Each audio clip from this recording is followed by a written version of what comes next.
오늘 우리에게 주시는 하나님의 말씀은 신약 성경 로마서 8장 31절로부터 39절까지 말씀이 되겠습니다.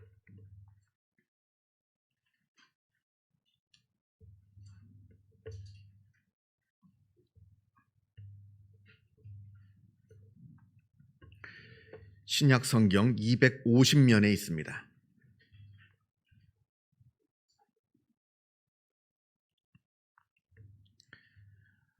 신약 성경 로마서 8장 31절로부터 39절까지의 말씀을 봉독합니다. 이 계시의 말씀을 봉독할 때에 살아계신 하나님의 음성을 다 함께 들으실 수 있기를 바랍니다. 그런즉 이 일에 대하여 우리가 무슨 말하리요? 만일 하나님이 우리를 위하시면 누가 우리를 대적하리요? 자기 아들을 아끼지 아니하시고 우리 모든 사람을 위하여 내주시니가 어찌 그 아들과 함께 모든 것을 우리에게 주시지 아니하겠느냐? 누가 능히 하나님께서 택하신 자들을 고발하리요? 의롭다 하신 이는 하나님이시니 누가 정죄하리요? 죽으실 뿐 아니라 다시 살아나신 이는 그리스도 예수시니 그는 하나님 우편에 계신 자요 우리를 위하여 간구하시는 자시니라. 누가 우리를 그리스도의 사랑에서 끊으리요? 환난이나 곤고나 박해나 기근이나 적신이나 위험이나 칼이랴. 기록된 바 우리가 종일 주를 위하여 죽임을 당하게 되며 도살당할 양같이 여김을 받았나이다 함과 같으니라. 그러나 이 모든 일에 우리를 사랑하시는 이로 말미암아 우리가 넉넉히 이기느니라. 내가 확신하노니 사망이나 생명이나 천사들이나 권세자들이나 현재일이나 장래일이나 능력이나 높음이나 깊음이나 다른 어떤 피조물이라도 우리를 우리 주 그리스도 예수 안에 있는 하나님의 사랑에서 끊을 수 없으리라. 아멘. 오늘은 종교개혁 주일입니다.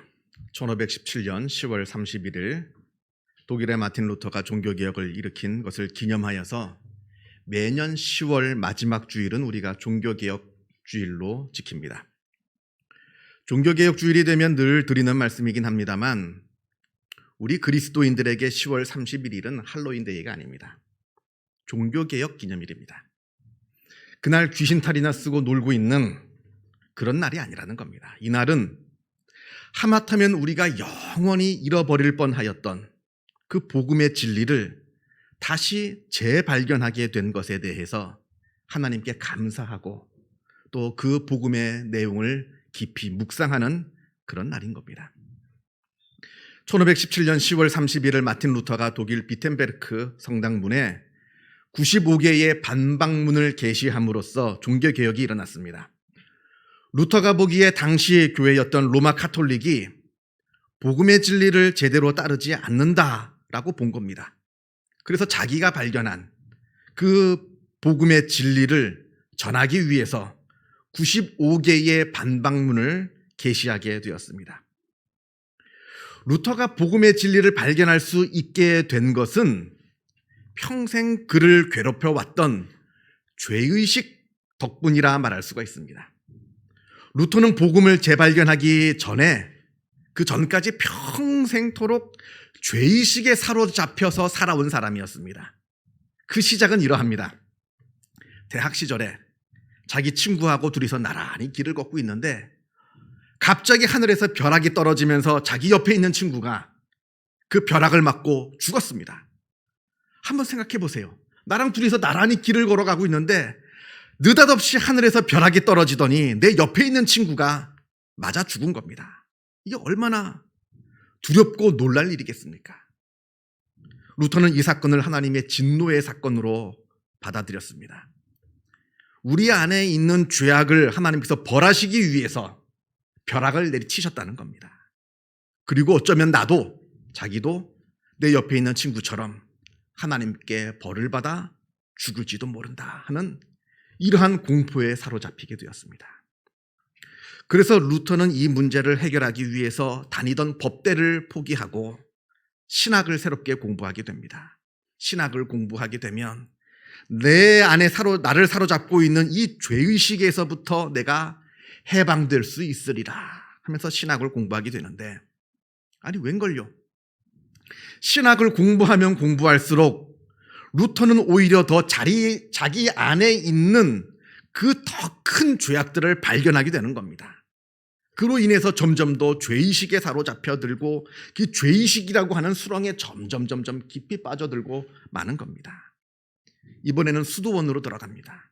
수도원에 들어가서 거기서 내가 깊이 기도하고 거기서 깊이 묵상을 하고 고행을 하고 돌을 닦으면 내가 이 죄책감에서 벗어날 수 있으리라. 그런데 거기서도 아무 소용이 없었습니다. 죄책감에서 내가 벗어나려고 몸부림을 치면 몸부림을 칠수록 점점 더 깊은 죄책감의 수렁 속으로 더 깊이 들어갈 뿐이었습니다. 여러분, 우리 인간의 의식과 무의식을 사로잡고 있는 것 중에 하나가 바로 이 죄의식입니다. 죄책감. 무슨 소리냐? 나는 죄를 지은 적도 없고 평생 죄책감을 갖고 살아본 적이 없다 하는 분들도 계실지 모르겠습니다만, 그런데 죄송합니다. 그건 자기가 자기 자신을 제대로 들여다보지 못해서 하는 아주 무식한 소리입니다. 아주 무식한 소리일 뿐입니다. 적어도 내가 내 자신을 깊이 들여다보고 솔직히 들여다봤다라고 한다면 내 안에 얼마나 많은 죄책감이 나를 사로잡고 있는지 그걸 우리가 알게 된다는 겁니다. 죄책감은 크게 두 가지 방향으로 나타납니다. 먼저는 나를 향한 분노로 나타납니다. 잘못을 저지른 나, 그런 나 자신에 대해서 분노하여서 자책하기도 하고 때로는 나 자신을 자해하기도 합니다. 심지어는 나에 대한 분노, 그게 해결되지가 않아서 나를 죽이는, 자살에 이르는 경우도 있다 하는 겁니다. 이게 다 나를 향한 분노입니다. 이게 죄책감의 첫 번째 방향이고요. 두 번째 방향은 다른 사람을 향한 분노입니다. 심리학 용어 중에 반동형성이라는 게 있습니다. 반동형성. 내 안에 있는 것을 숨기고 내 안에 있는 것을 내가 부정하기 위해서 오히려 내 안에 있는 것에 반대로 행동하는 걸 말합니다. 그래서 심리학에서는 이렇게 말합니다. 내가 혐오하고 있는 것, 내가 미워하고 혐오하고 있는 것, 그것이 바로 당신이 진짜 원하고 있는 것이다. 당신이 진짜 바라고 있는 것은 내가 혐오하는 것 안에 있다는 겁니다. 여러분이 가장 혐오하는 것이 무엇입니까? 그런데 어쩌면 내가 그렇게 그토록 혐오하고 있는 그것이 어쩌면 내가 진짜 원하고 있는 것일 수 있다는 겁니다. 쉽게 말하면 이런 겁니다. 어릴 때 좋아하는 짝꿍이 있습니다. 너무 좋아하는데 그 좋아하는 마음이 들킬까 봐 괜히 괴롭히고 싫어하는 척하고, 이거는 그때는, 그 어릴 때는 내가 남에게 들킬까 봐 내 마음의 반대대로 행동을 하는 거지만, 성장에서는 이번에는 남이 아니라 내가 나 자신에게 들킬까 봐 반대로 행동하는 겁니다. 예를 들어서 유달리 폭력을 혐오하는 사람이 있습니다. 그런데 그 사람의 심리를 자세히 분석해 보면 그 사람 안에 오히려 폭력성이 가득할 경우가 많다는 겁니다. 자기의 폭력성을 자기 자신에게 감추고자 무의식적으로 다른 사람의 폭력을 혐오하고 미워하는 겁니다. 유달리 거짓말을 혐오하는 사람이 있습니다. 그런데 오히려 그 사람 안에 거짓이 가득할 가능성이 많다는 겁니다. 그러니까 이것도 일종의 죄책감입니다. 내 안의 잘못을 자책하는 것만 죄책감이 아니라 무의식적으로 내 안에 있는 그 죄악을 감추고 다른 사람의 그 죄악을 들춰내면서 다른 사람을 미워하는 것, 이것도 일종의 죄책감의 하나라는 겁니다.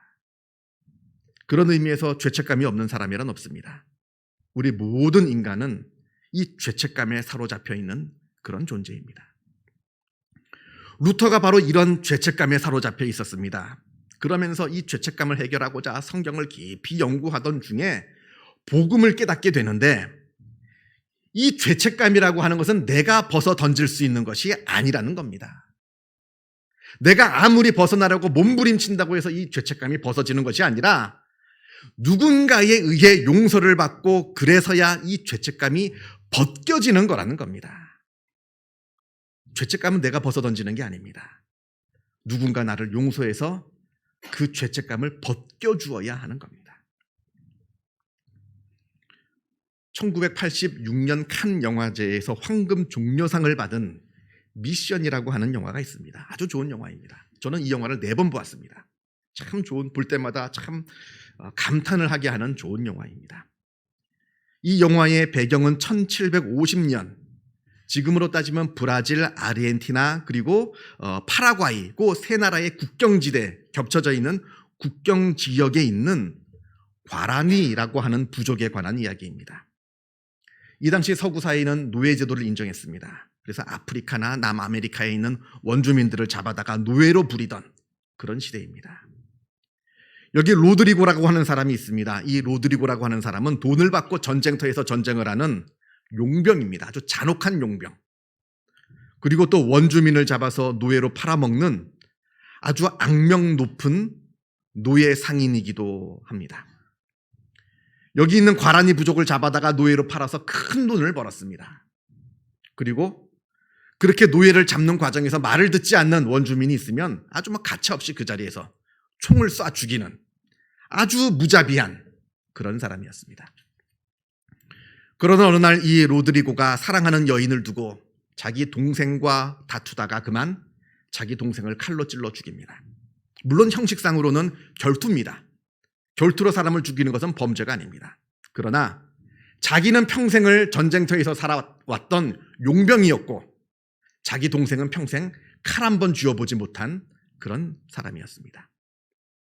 내가 사랑하는 여자를 동생에게 빼앗겼다고 하는 그 분노를 못 이겨서 자기가 자기 손으로 자기 친동생을 찔러 죽인 겁니다. 물론 형식상 결투였기 때문에 감옥에 가진 않았습니다만 그러나 적어도 자기 자신은 알고 있습니다. 내가 살인을 저질렀다는 것을. 특히 내가 너무나 사랑하는 내 친동생을 내가 내 손으로 죽였다는 것을 자기는 알고 있습니다. 더 나아가서 자기는 죄인이라는 것을 깨달았습니다. 내가 원주민을 잡아다가 원주민을 마음껏 죽이고 노예로 팔아먹은 그런 악랄한 죄인이라 하는 것을 깨닫게 되어서 그 죄책감에 이 로드리고라고 하는 사람이 식음을 완전히 전폐하고 스스로 그만 죽으려 합니다.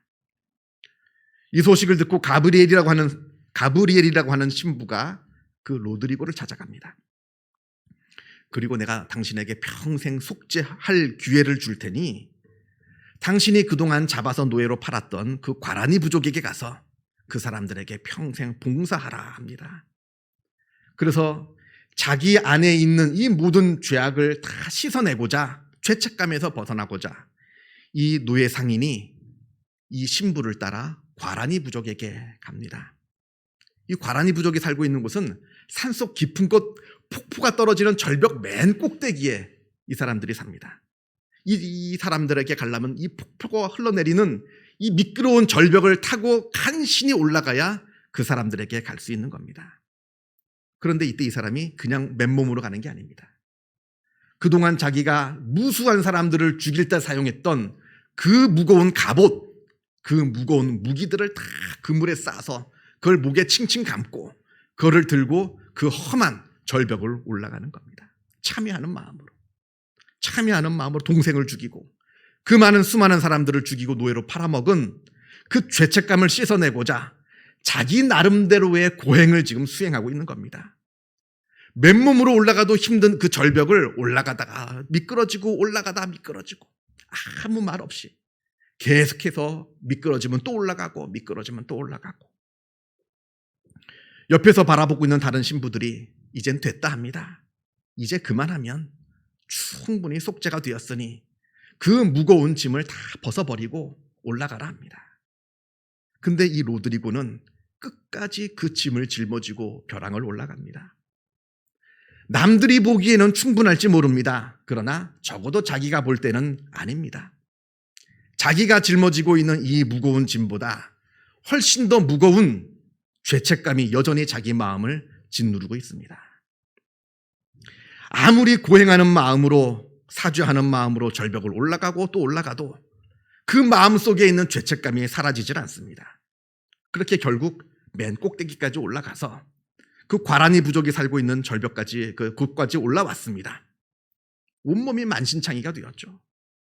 그런데 올라왔습니다만, 그런데 그 마음속에 있었던 괴로움은 조금도 사라지지가 않습니다. 이때 그 과란이 부족들이 멀리서 그 노예 상인을 지켜봅니다. 자기 가족을 무참히 죽인 사람입니다. 무수한 죄 없는 사람들을 잡아다가 노예로 팔아먹은 인간 백정, 저 로드리고가 지금 우리 마을로 올라온 겁니다. 이때 한 사람이 칼을 뽑아들고 달려갑니다. 그 로드리고에게 달려갑니다. 그리고는 그 목에다 칼을 겨누고는 알아들을 수 없는 원주민의 말을 하더니 로드리고가 목에 감고 있는 그 무거운 짐을 칼로 끊어서 그 짐을 절벽 아래로 던져버립니다. 용서하는 거죠. 용서할 뿐만 아니라 로드리고를 자기 부족으로 공동체의 일원으로 받아들이는 겁니다. 이때 로드리고의 두 눈에 주체할 수 없는 뜨거운 눈물이 쏟아져 나옵니다. 흐느껴 옵니다. 그러면서 동시에 그 얼굴에는 말할 수 없는 기쁨의 표정이 막 나타납니다.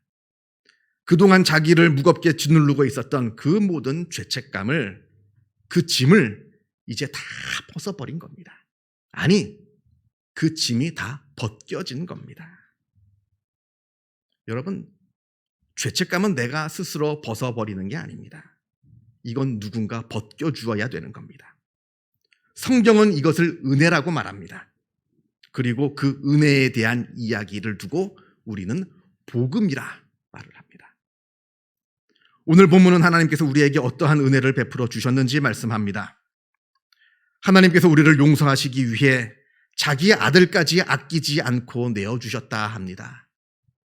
자기 아들을 아끼지 아니하시고 우리 모든 사람을 위하여 내주시니가 어찌 그 아들과 함께 모든 것을 우리에게 주시지 아니하겠느냐. 아들을 내어주었다는 것, 이것은 모든 걸 다 내어주었다는 말입니다. 자식을 가진 부모라면 이게 무엇을 의미하는지 다 잘 아실 겁니다. 그런즉 이 일에 대하여 우리가 무슨 말하리요? 만일 하나님이 우리를 위하시면 누가 우리를 대적하리요? 하나님께서 우리를 이렇게 사랑하시는데 감히 누가 우리를 대적하겠느냐 하는 말입니다. 누가 우리를 그리스도의 사랑에서 끊으리요? 환난이나 곤고나 박해나 기근이나 적신이나 위험이나 칼이랴. 환난이나 역경이나 박해나 굶주림이나 헐벗음이나, 아니 칼의 위협이라도 우리를 하나님의 사랑에서 끊을 수 없다 합니다. 전능하신 하나님이 그 아들을 내어주실 정도로 우리를 그렇게 사랑하시는데 세상에 있는 그 무엇이 감히 우리를 하나님의 사랑에서 끊을 수 있겠느냐 하는 말입니다. 여러분, 사랑은 참 위대합니다. 사랑은 모든 불가능한 것을 다 가능하게 합니다. 왜냐하면 사랑 안에는 아무도 막을 수 없는 절대적인 헌신이 있기 때문에 그러합니다. 사랑 안에 있는 이 뜨거운 불같은 헌신의 힘이 그 안에 있기 때문에 그러하다는 겁니다. 이건 사랑을 해본 사람이면 다 압니다. 사랑 안에 얼마나 뜨거운 헌신의 힘이 있는지. 우리가 잘 아는 소설 적과 흙으로 유명한 프랑스 문학가 스탕달이 있습니다. 이 스탕달이 쓴 책 중에 연애론이라고 하는 거 있습니다. 사랑하는 기술, 사랑론 이런 거죠. 연애론. 이 책에서 스탕달이 사랑의 4종류를 이야기합니다. 먼저는 정열적인 사랑. 사랑을 위해서라면 내 목숨까지도 내어놓을 수 있는, 죽음까지 불사하는 그 뜨거운 사랑. 예를 들면 로미오와 줄리엣 같은 죽음까지 불사하는 그런 사랑. 두 번째는 취미적인 사랑이 있습니다. 취미 생활하듯이 마치 지나가다 예쁜 물건이 있으면 내가 구입해가지고 수집하는 것처럼 지나가다가 내가 좋아 보이는 이성이 있으면 이 사람도 사귀어보고 저 사람도 사귀어보고 마치 취미 생활하듯이 하는 취미적인 사랑. 세 번째는 육체적인 사랑입니다. 그냥 불 붙는 정욕으로 하룻밤 불장난치는 그런 불붙는 사랑. 이게 바로 육체적인 사랑, 세 번째 사랑이고요. 네 번째는 허영적 사랑. 남들에게 나를 과시하기 위해서 사람을 사귀는 겁니다. 봐라, 내가 이 정도의 사람하고 내가 사랑에 빠져 있는 사람이다. 과시하기 위해서, 남들에게 과시할 목적으로 사랑하는 것. 이게 이제 네 가지 사랑 이야기인데, 스탕달이 말하는 이 네 가지 사랑 중에서 진짜 사랑은 세 번째, 정욕에 이끌려서 하룻밤 불장난을 치고 마는 육체적 사랑이 스탕달이 볼 때는 진짜 진정한 사랑이라 합니다. 왜냐하면 그것만이 나한테 솔직한 사랑이기 때문에 이렇게 이야기합니다. 참고로 이 스탕달은 연애에 한 번도 성공해 보지 못한 사람입니다. 책은 거창하게 연애론 이렇게 써놨습니다만 정작 자기 자신은 연애에 한 번도 성공해 보지 못한 그런 사람이라 합니다. 당연하죠. 사랑이 뭔지 모르는 겁니다. 사랑에 대해서 아주 왜곡된 시각을 갖고 있기 때문에 그런 사람이 어떻게 사랑에 성공을 할 수가 있겠습니까? 사랑은 그런 게 아닙니다. 우리가 사랑하고 욕망을 구분할 줄 알아야 합니다. 사랑은 상대방을 목적으로 삼습니다만, 그러나 욕망은 상대방을 도구로 삼고 상대방을 소유하려고 합니다. 그래서 상대방을 목적으로 삼는 그 사랑은 영원합니다. 그러나 상대방을 소유하려고 하는 그 욕망은 일회적입니다. 일단 한번 내가 소유하고 나면 흥미가 사라지고 실증이 납니다. 이건 사랑이 아니라 욕망인 겁니다. 그래서 내가 어제는 사랑했다고 해서 오늘은 내가 그 사랑을 멈추겠다라고 한다면 그건 사랑이 아닙니다. 사랑은 목적이기 때문에 영원합니다. 그리고 사랑은 대체 불가능합니다. 이 사람이 아니면 다른 사람으로 그 사랑이 대체가 되지 않습니다. 아무리 비슷하게 생겼다 해도 그 사람을 다른 사람이 대체할 수가 없다라고 하는 겁니다. 그러나 욕망은 충분히 다른 사람으로 대체 가능합니다. 사랑은 그 대상을 바라볼 때, 그 상대방을 바라볼 때 늘 감사가 나옵니다. 세상에 둘도 없는 내 삶의 목적이기 때문에 그 사람을 볼 때마다 늘 감사하는 마음이 생깁니다. 물론 싸우죠. 싸우기도 합니다. 싸움이 없는 사랑이 어디 있겠어요. 싸웁니다만, 그러나 싸움은 싸움이고 그럼에도 불구하고 내 마음에 감사가 멈추지는 않는다 하는 겁니다. 만약에 내가 상대방을 보고 감사가 사라지고 불평이 생긴다고 한다면 그건 사랑이 아니라 그건 욕망입니다. 그리고 사랑에는 조건이 없습니다. 사람들이 묻습니다. 당신은 왜 그 사람을 사랑합니까? 라고 물을 때 저 사람은 이래서 좋고 저래서 좋고 그래서 나는 사랑합니다. 사랑의 이유가 있다라고 한다면 죄송합니다만 그건 사랑이 아닙니다. 물론 처음 사랑을 시작할 때는 이유가 있죠. 이유가 있습니다만 일단 서로 사랑하는 사이가 된 다음부터는 이유가 없습니다. 그냥 사랑하기 때문에 사랑하는 거지 뭐가 있어서 뭘 가져서 뭐가 좋아서 사랑하는 게 아닙니다.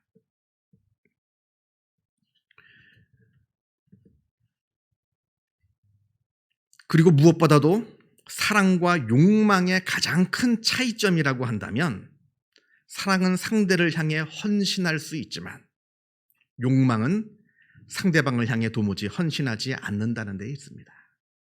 그러하기에 사랑은 고통도 불사합니다. 아무리 나에게 큰 고통이라 하더라도 사랑하는 존재를 위해서라면 그 모든 고통도 감내합니다. 그래서 사랑은 고통의 다른 말이기도 합니다.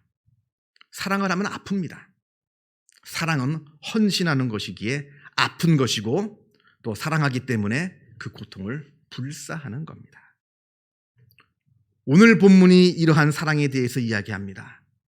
죄 많은 우리를, 자격 없는 우리를 먼저 사랑하신 그 하나님의 사랑, 또 사랑하기 때문에 모든 것을 다 내어주신 그 사랑, 그 사랑을 다시 재발견한 것이 바로 종교개혁인 겁니다. 여기에 우리가 한 가지 더 생각해야 할 것이 있습니다. 사랑은 일방적인 것이 아닙니다. 혼자만 하는 게 아닙니다. 사랑에는 반드시 응답이 있어야 하는 겁니다. 내가 사랑을 받았으면 나도 그 사람한테 사랑의 응답을 해줘야 됩니다. 이게 온전한 사랑이지 한쪽만 사랑하는 것은 사랑이 아니라 그건 외사랑입니다. 온전한 사랑이라 말할 수 없다는 겁니다. 우리가 사랑을 받았다 하면 우리도 하나님께 사랑의 응답을 해야 한다는 겁니다. 오늘 성경에 환난이나 곤고나 박해나 기근이나 적신이나 위험이나 칼이라도 하나님의 사랑에서 우리를 끊을 수 없다 합니다. 하나님께서 우리를 사랑하시기 때문에 이 모든 것에서 우리를 다 지켜주신다는 말이죠. 그러나 동시에 하나님의 사랑을 받은 사람이라고 한다면 아무리 환난이나 곤고나 박해나 기근이나 적신이나 위험이나 칼의 위협이 크다 하더라도 하나님에 대한 나의 사랑을 멈추지 않는 법입니다. 왜냐하면 우리가 그 큰 사랑을 먼저 받았기 때문에 나도 하나님께 사랑으로 응답하는 겁니다. 계속해서 말씀드립니다만 오늘은 종교개혁 주일입니다. 그동안 잃어버렸던 복음을 다시 재발견한 것을 감사하면서 그것을 기념하는 날입니다. 복음이라고 하는 것은 다른 게 아닙니다. 하나님께서 우리를 사랑하셨다 하는 겁니다. 우리가 그 큰 사랑을 받았다는 겁니다. 자기 아들을 아끼지 아니하시고 주시는 그 하나님의 사랑이 모든 것을 우리에게 베풀어 주시면서까지 우리를 사랑하신 그 사랑을 발견하라는 겁니다. 그래서 우리도 그 사랑을 받았으니 그 사랑에 응답하라는 겁니다. 아무리 심한 환난이나 어려움이 와도 하나님이 그러하셨듯이 우리도 우리의 사랑을 멈추지 말아야 한다는 겁니다. 그게 복음입니다. 지금 바울은 이 로마서의 내용을 로마 교회 교인들에게 보냅니다. 그 사람들은 지금 네로 황제의 박해를 받고 있는 사람들입니다.